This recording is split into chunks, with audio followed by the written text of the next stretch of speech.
Hello children, welcome to the online classes of computer science. In our previous videos, we have discussed what are the fundamental data types of C++. In that we have discussed integer data type, floating point data type, double data type and character data type. Now today we are going to discuss more about float data type.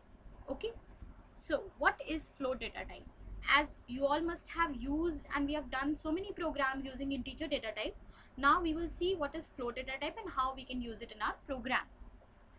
So float data type, this is a data type built into the compiler, means it is already there in the compiler, that's used to define numeric values with floating decimal points.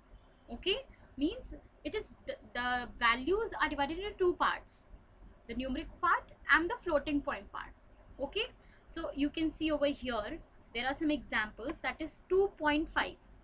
okay, as you can see we cannot put this value in our integer data type because integer data type holds the value without decimal points, but floating data types, that is float is the keyword that we use for this data type, can store the values that have decimal point in them, that is 2.5, 11.05, 11.05, then 0.90 and then 0.0.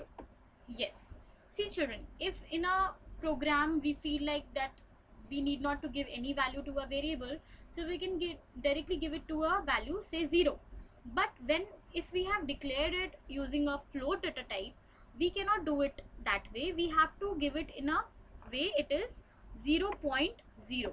okay, because we have declared it as a data type that is float, so we have to use it as 0.0 and so on.